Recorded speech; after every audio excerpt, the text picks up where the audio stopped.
Escaping Canada's cost of living crisis before 2030. Today, I wanted to share an email that we received from one of our clients who successfully escaped the Canadian cost of living crisis and now lives in Asunción, Paraguay. I'm going to read this email to you now. He says, as you know, I lived in Toronto for years, but the cost of living had become unsustainable, especially for a single guy like me who enjoys a good quality of life. Just to put things into perspective, a one-bedroom apartment in downtown Toronto costs anywhere between 2,500 to 3,000 Canadian dollars per month, plus utilities. Add an internet, a gym membership, and basic groceries, and I was easily spending over 4,000 Canadian dollars per month just to maintain a very average lifestyle. He says dining out at a decent restaurant is very, very expensive. A meal with a drink or two would easily hit 50 to 70 Canadian bucks per outing, and that's if I kept things simple. All right, so imagine if you add some alcoholic beverages in there, it's gonna be a lot more expensive. He says, well, I didn't own a car. That's very interesting because a lot of Canadians do own cars. He says, while I didn't own a car, even relying on Uber and public transit added up to at least $300 to $400 per month. Anyway, he's breaking down everything because I asked him about the cost of living crisis, how much he's spending, like taxes and all of that. So he's giving us all this information so you can see how much he's spending in Canada and how much life is now in Paraguay. And he's gonna talk a little bit about Paraguay later. He says here, taxes, as a self-employed business owner, I was looking at up to 53% in personal income taxes. So I guess that includes federal and provincial. He says when all deductions were factored in, not to mention the relentless CRA compliance requirements for my Canadian company. Now I can't really comment on this. I've never owned a Canadian company myself, but I can just imagine what a nightmare he was in. He says, and then there is the housing crisis. Nothing new, right? The sheer volume of mass migration has driven up rents and home prices to insane levels. Affordable housing is non-existent, and despite working hard, I felt like I was barely treating water. And now he kind of pivots away from the cost of living, and he's going to talk a little bit about the crisis we were in before and how that affected his mood and obviously contributed to him leaving Canada for good. He says the authoritarian measures during the crisis were the breaking point for me. Toronto had one of the longest and strictest lockdowns in the world. For months I wasn't allowed to go to a restaurant, the gym, or even have friends over to my own apartment. Police were stopping people to check if their outings were essential. Pretty crazy. He goes on, traveling was nearly impossible without jumping through endless bureaucratic hoops. Even after restrictions were lifted, the government continued enforcing vaccine mandates, travel restrictions, and digital compliance measures that made it clear that personal freedom was no longer a priority in Canada. It felt like we were being treated like subjects, not citizens. That sounds very familiar, not just in Canada, but across the entire Western Hemisphere. That was when I knew I needed to get out.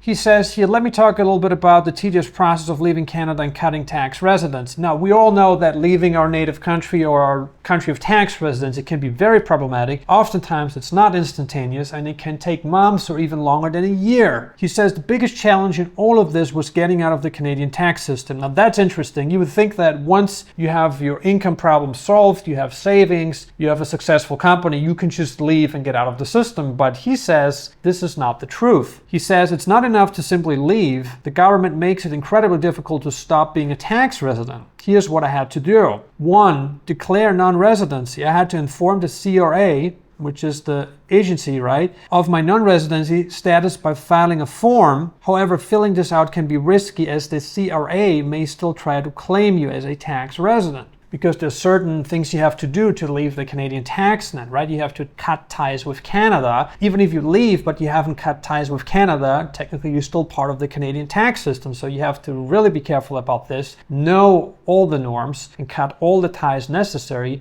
before you can leave Canada tax-wise. He says, to cut ties with Canada, I had to sell or give up my primary residential ties, meaning no home ownership or long-term rental contracts in Canada. Interesting. I also had to close Canadian bank accounts, cancel my health insurance, and remove myself from any government benefit programs. Now, this is crazy. The government wants to take everything back that the government ever gave to you just because you want to leave the country as a citizen. It's crazy. 3, deal with the departure tax. Not a good point to mention. He says Canada applies an exit tax deemed disposition tax on certain assets when you leave, meaning I had to carefully structure my financial situation to avoid any unnecessary tax hit. 4, he talks about another very important point, which is ensure minimal presence in Canada. To solidify my non-residency, I now only visit Canada once or twice a year, strictly to see family and friends. Anything more than 183 days in a year would risk re-establishing tax residence. Interesting. Which is something I want to avoid at all costs. It was a tedious and complex process, but well worth it to finally be free of Canada's aggressive tax regime. I also asked him why he chose Paraguay, and here's his answer. After working with you and getting my Paraguayan residency, my life has completely transformed. The financial relief alone has been staggering. Now he's going to talk about all the things he is doing here that he used to do back home and how much he's paying for rent and all that kind of stuff.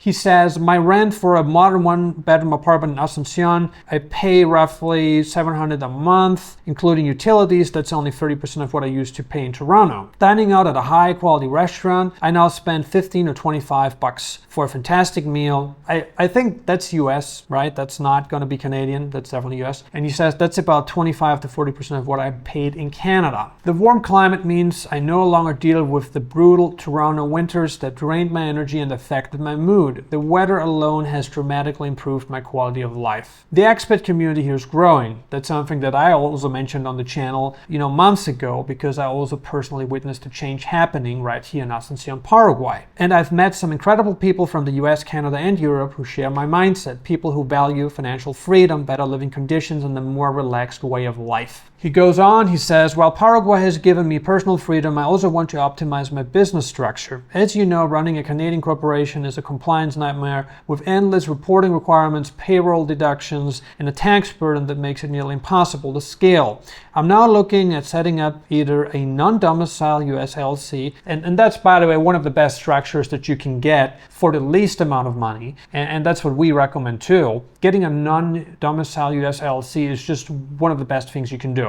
He says, I'm now looking at setting up either a non-domicile US LLC or a Panama corporation to reduce my administrative headaches and legally optimize my taxes. I would love to get your thoughts on the best structure for my business. My goal is to operate with more flexibility, reduce my tax burden, and continue enjoying my newfound freedom in Paraguay without the CRA constantly breathing down my neck. He says, once again, thank you for everything. This move has been life-changing and I appreciate all your guidance along the way. Let's set up a call soon to discuss my next steps. Now, I'm not going to comment now on what I believe you should do with this corporation, but you just see another case study of someone who left Canada, followed all the steps, complied with all the requirements set by the Canadian tax authority before he could leave, and now he established himself in Paraguay, a place where I also live full time. Whether you are Canadian or not, in fact, if you are an American, Canadian, European, British, if you are Australian, doesn't matter, but you want to get out of the craziness, then you're welcome to do that now, because now is still a good time to get out. The digitalization of things is just rampant,